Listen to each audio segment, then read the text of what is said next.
Welcome to the Divine Style Podcast with Gerlinda, Stella, personal stylist and self-love coach, and Alison, Maiden, psychic medium, spiritual healer and metaphysical teacher. Each episode you'll experience spiritual lessons to cultivate self-love and self-expression so you can become the best version of you. Hello, I'm Gerlinda. And I'm Alison. Today we are talking all about blocks. I've noticed people that I've been seeing lately, and even for myself, it's often something that I've spoken about where you feel blocked. It's like that incapacity to move forward, and you feel like maybe something's getting in your way or something hasn't been cleared. And as I was walking literally through a car park, and I thought to myself, there's no actual block. You're the block. In my head. And I'm like, yes. Okay, knowing I'm the block. So I'm like, well, how do I clear myself? But I think that that's the most interesting thing, that sometimes we can't necessarily clear our blocks ourselves. No. And today we have a very special guest. And I don't know how block free this guest is. But Oh, very, I can assure you. we'd like to welcome James. Hi. Is this your first ever podcast interview? Pretty much. Fabulous. I think you've got a good voice, and you've actually, people say good face for radio, but you're a very handsome boy. Oh, So, thanks. so really, you should be on TV. I don't know about that. We're planning on that one, but that's okay. So, yeah, I mean, James has been doing healings now for quite some time. He's a Reiki, Seishem and Karuna master and healer, and is an expert at extracting blocks out of people. So When they want them extracted. yes, which is probably a really good place to start, actually. So when you're doing healings on people, James, and you feel that block, when you actually energetically feel the block, can you explain to us a little bit more about how that appears to you as a healer? Well, when I'm doing a healing, I'll be able to connect with the person and I will feel their block as a physical pain in my own body. And often I'll see it as, it's sort of like a slug. If the slug was, negative and full of bad juju, then yeah. And it's just a simple matter of pulling it out.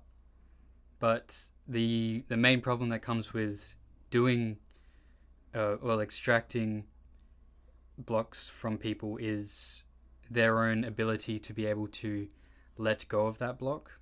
When What are some reasons that people would hold on to a block? Any number of reasons, really. It could be a comfort thing. It could be an addiction. It's comforting to be able to sit in a depressive state. It's comforting to be able to sit with an emotion and not deal with the actual problem, because, oh my God, that's just too much work. Well, and it would be familiar. Yeah. And people don't necessarily like change. No, well, that's which right. we've spoken about. Yeah, we've spoken about that before, and I think a lot of the people, when they think about it, James is right. People don't like change because of the unknown, the fear of the unknown, and what's going to happen to me if I let this go? It's been sitting there for so long. You've been used to that feeling for so long. If it's not there, what then?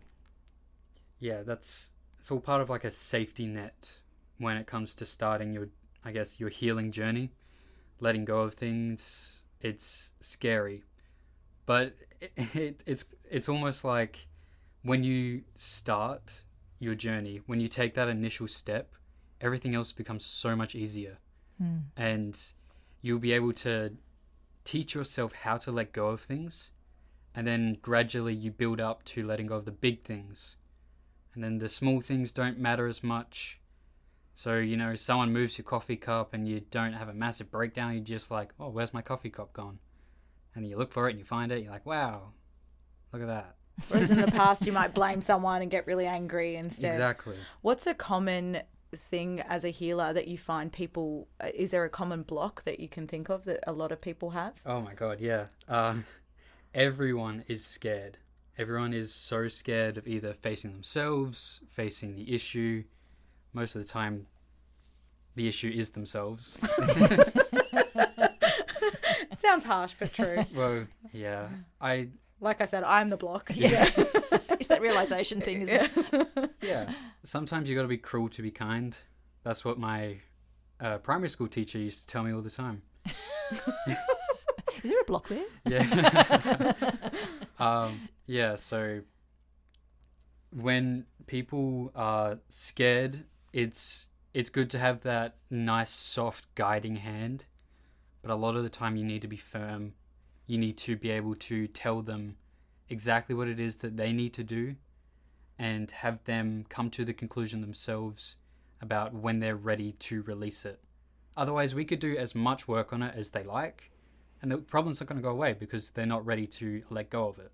So when they're ready and we can do the work and sit down, grind through it, then they can move through it and become the best version of themselves because they've learnt what it means to carry it and what it means to let go of it so that it doesn't come back.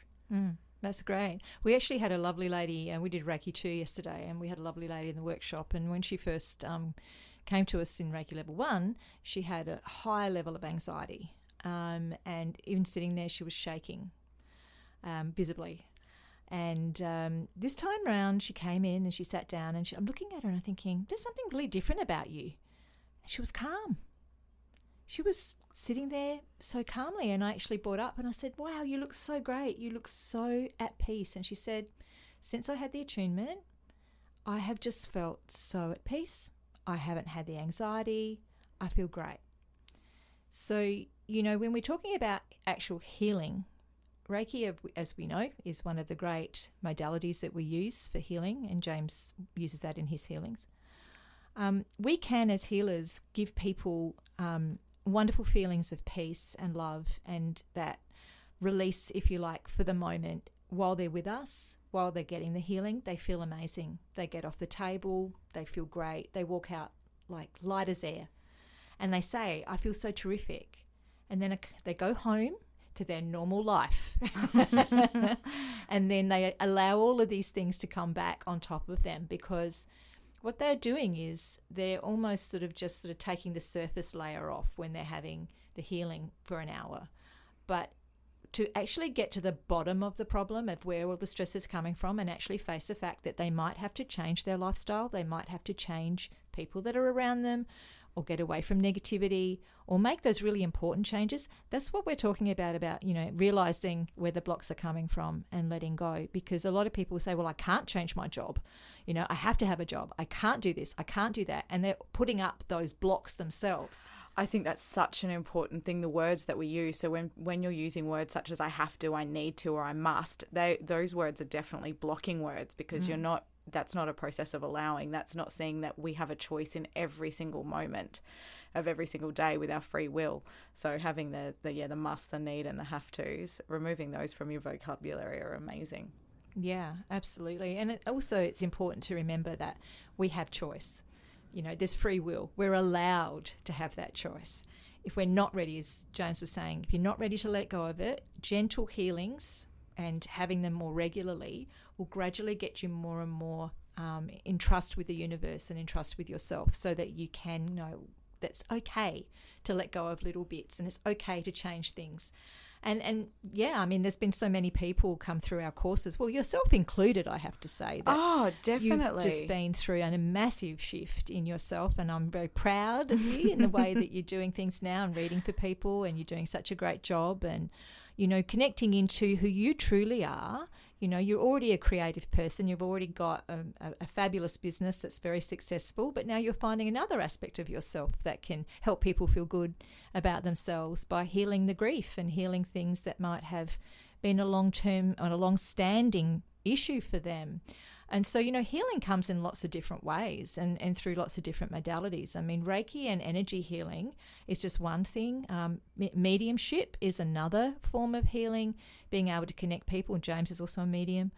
But when we are doing all of this work, I mean, we're just conduits for the divine source. We are here in service of that, so that we can help people to open up to the truth about what's happening. That's so within it. true. And I think the other thing is too, when we put ourselves in boxes. So as a stylist, I've been doing it for so long, to move from that particular field then into another field. Like you say, it's still similar in a way because I'm still helping others, but it's from a different vantage point, I guess, because it is that, you know, that channeling and being that conduit, and it's a very gentle energy, and it doesn't, I think we've spoken about this before, when you think of something's going to be one way and then it's another, but I've had to overcome so many blocks and so much fear associated with doing that, something that is really outside of the scope of what I've always known.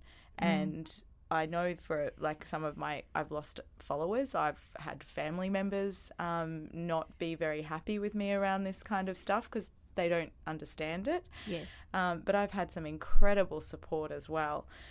But yeah, I noticed like I had a whole heap of followers drop off, and I'm so grateful for the people around me that just say, you know, things change, relationships change, and you're better off having people that are around you that are going to support you through all of this. And when it comes to, I guess, energy at work as well, and I'm sure we've got some people that are listening to our podcast that have gone through the courses and have done Reiki with you, or are interested in energy healing, I think it's important to know that we need to do our own healing as well. And I know that I've, you know, every day I meditate, every day I do a chakra clear, but that's not always enough either, is it? No. And yet you also find too that stuff that might have worked for you a few years ago, you've sort of outgrown as well. And what I find is that I work in, as you know, working pretty hard these days, don't have a lot of downtime.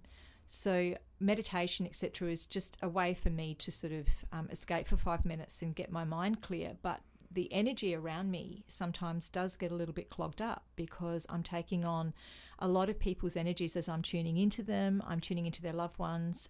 Part of my gift is being able to feel the pain that someone passed with. That is, some people probably wouldn't call that a gift, really. It's an ability, I suppose. But that is something that is very real to my body. I can feel that as intensely as what they did. So there's residue, that we call it residue. So after they made contact with me and I've validated with their loved one, yes, they did have a heart attack, or yes, they did have brain cancer, or there was something else that was happening to their body at the time, I need to be able to get rid of that residue after a show. Now, normally I'll have a healer with me, and John Kenny is a wonderful healer who I love to bits. I've known him for over 30 years. He's brilliant. In fact, I just flew him to Sydney to help me with my big show there because I was in need of a healing when I got there. And I knew full well that I wouldn't give my best unless I had that healing done. So John flew over and helped me out when I'm here. James is amazing. He's the one that gives my healings up here. He has a very gentle but quite intense energy and gets to the point very quickly. I think he inherited that from someone, I'm not sure who. And he's incredibly gifted when it comes to energy healing. I mean, probably one of the best I've ever experienced. And I say that, even though he's a relative, I say that quite openly and truthfully. You need to be able to have that help. Doesn't matter what level you're moving at. You know, everybody needs to have help. We all should be helping each other. We all should be healing each other, clearing each other, making sure that we're okay. You know, if you had a broken leg, I'd make sure I helped you. I'm not going to go, oh, you can do that yourself. Yeah. Yeah, you'll be fine. Yeah. Well, and it's an interesting point you bring up, because I think, you know, a lot of people are empathic, and so they do feel other people's wounds and sores. I know, but in the past, I'm connected to my sister, and she's had blurred vision, and I've had blurred vision because I've just tuned into her. And I do get a similar thing, when I'm doing readings as well. So there was a gentleman, he had a heart attack, and it literally felt like I was having a heart attack for a full half an hour. He was really coming in that strongly. And I'm curious about the residue that you were speaking about. So if you're picking up people empathically, like friends or something, it's obviously then it's not even your emotion. So can you carry that for a long period of time? Oh, yeah. Yeah. And it builds up and causes blocks. There you go. So sometimes it's actually not necessarily your own, but you are still holding on to it for somebody else. Yeah, well, as humans, we hold on to emotions because that's like a driving force. we don't have many people who are able just to let go of emotions and be completely emotionless. We have people who use their emotions to drive them. We have people who are angry and think, I need to prove myself, and so I'm going to use my anger to be my motivation to prove myself to everyone. Like people using their guilt to stop them doing things. It Exactly. doesn't actually work that way. No, this isn't a movie. You cannot use your emotions to drive you. It's when it comes to residue and being an empath, the best thing to do is learn to just let go, learn to be able to separate yourself from your own emotions. Because I know being a teenager and going through... And a boy, yes. Going through high school, being an empath, it sucked. Oh my God, it was the worst. I walk into class and I'm feeling depressed, I'm feeling angry. And before I was feeling fairly happy. And it's like, okay, who is sad? And there's a girl crying in the corner. Someone's just broken up with their partner or whatever happened, some disturbance at home. And there's a poor empath crying because her friend's crying. And then I feel like crying, but I'm a guy, so I don't cry. We're just stone blocks of emotionless. But, you know, I think it's really hard at this point. It's good to mention that some of the kids that are coming through now are born with natural gifts of being empathic and also having, these sensibilities that James is talking about. They're finding it terribly difficult to go to school. Yeah. Yes, because they are picking up on the emotion. I mean, the anxiety of children these days is quite high comparatively to when I was growing up. Yeah, that is a really good point. Kids are much more able to pick up on all these subtle energies, and it might not be their own. No, and a lot of the time it's not. What are some ways parents might be able to help their children if they're going through these sorts of anxieties and maybe picking up other people's emotions? Well, as a child, I would say the best thing to do is to separate yourself from those negative emotions, to separate yourself from those negative people. Like, okay, full transparency, if any kids are listening, I understand drama is great. It's so much fun. It's so much fun to be around, to watch other people in drama, but then it sucks when you've got the drama. This goes for adults too, by the way. Yeah. Yeah, don't worry. Adults love drama. But you need to be able to separate it. Because if you go home and you're still carrying those emotions, it's going to just affect everyone around you. And even if you cannot express it, you cannot verbally say, I am feeling this way. I do not know why. I was surrounded by other people feeling this way. And then you have, your empath friend go, oh, well, you're an empath. It's what you do. If you don't have those types of people around you, it's going to be really hard to express why you're feeling a certain way. So if you're able to separate your emotions and think about it logically, take a step back and go, all right, so this is how things happened. This is how this person is feeling. This is how I am feeling. Maybe I'm picking up on that.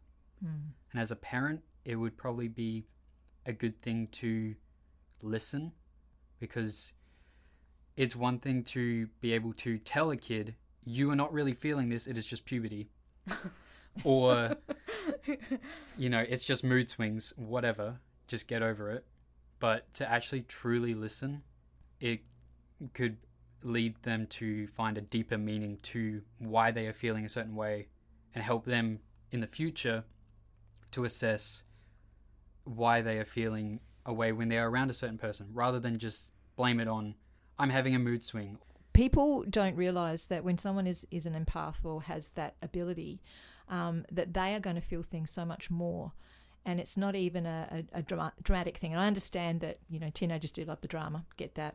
But for particular kids, this is very real to them, and being around negativity, and particularly at in the household, angry parents, and then go into the school, angry kids, and then go back home again, and they have no respite. They have nowhere they can just go to be quiet,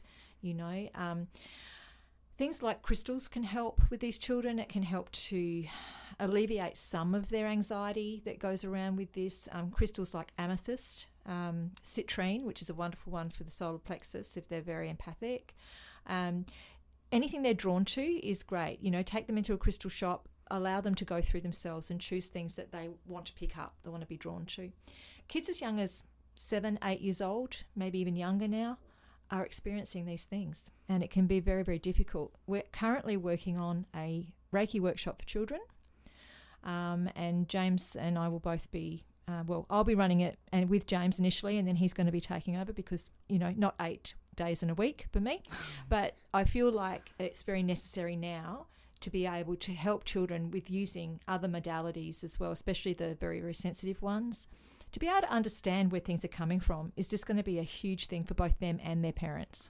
I think it would be amazing. And I think, James, you also brought up a really good point that just listening, whether this is to your children or to a friend, sometimes just that process of being able to talk something out is so powerful to clear a block, because often you can figure it out yourself just by being able to express without somebody interrupting or judging you. If you've got a really beautiful, confident, confidant person that you can go to and express yourself, that can be a really wonderful way to clear blocks. And for children as well, just to be able to say, hey, I'm feeling like this and I don't know why. Yeah.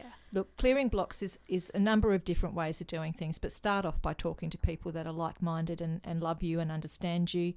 And having those types of friends around you is a must. You know, if you're surrounded by negative people who don't believe in what you're believing in or not doing, you know, and it could be anything in your life, not necessarily a spiritual path, but anything, that's always going to bring you down anyway. You know, you want to be around positive people. If the person is continually putting you down, continually making problems for you, then maybe they're not your type of people. And it's something that's hard to realise, but then it's a must, I think, for our own self-preservation in order to move past that. The other thing is, you know, seek help when you need it. Ask for help. A lot of people find it very difficult to ask for help because they feel that if they do that, they're somehow weak. And I think that comes back to conditioning and things like that. But really, asking for help is showing strength, I believe. It really is. Yeah. You know, and being able to go to somebody who is well-trained and knows what they're doing and that can understand that maybe it's the subtle things. I think I was telling you earlier about a weird dream I had. You know, we talked about dreams before. Spirit don't talk in a straight way. They're cryptic. They're cryptic because they can't interfere with our path. They're not allowed to. They're not allowed to interfere with our free will. But they can give us cryptic clues sometimes to help us along the way. So your dreams will be a bit crazy sometimes, but they all have meaning. So following your intuition is another really good way, because if somebody's got a block and it's being very difficult to shift, you're not going to be able to see anybody in a hurry because of, you know, financial restraints or perhaps sometimes it's just time and space, you know, like not being able to get there because of distance. Then, following your intuition on how to clear those blocks can be sometimes your greatest tool. Letting your dreams come in, allowing for those messages to come in. And meditation, that's a given anyway, isn't it? And we do, and we have all this within ourselves. I think something that you just brought up then too is actually being quite discerning around the healers that you do go to. Yes. I know that I've been to lots of different types of healings and spiritual groups and things like that, and knowing that those people know what they're doing and protecting the space, because I have felt vulnerable before and not felt safe. And if you're getting those sorts of feelings, don't be afraid to walk out, because it might not be right for you. So really trust your intuition when it comes to who you go to for healings as well. Yeah, absolutely. And not putting any healers down out there. What we're just saying is, and as they would know, certain vibrations are right for some people and not for others. Yeah, like who you're going to resonate with. I think that's really important. And I can recommend James. He's an awesome healer. He is a very good healer, definitely. So we hope that everyone got something out of this today. Thank you, James, for joining us. Thanks for listening to the Divine Style Podcast. Please follow, share and tune in weekly for more spiritual and self-love guidance. You can find out more and ask questions at gerlinda.com.au and alisonmaiden.com.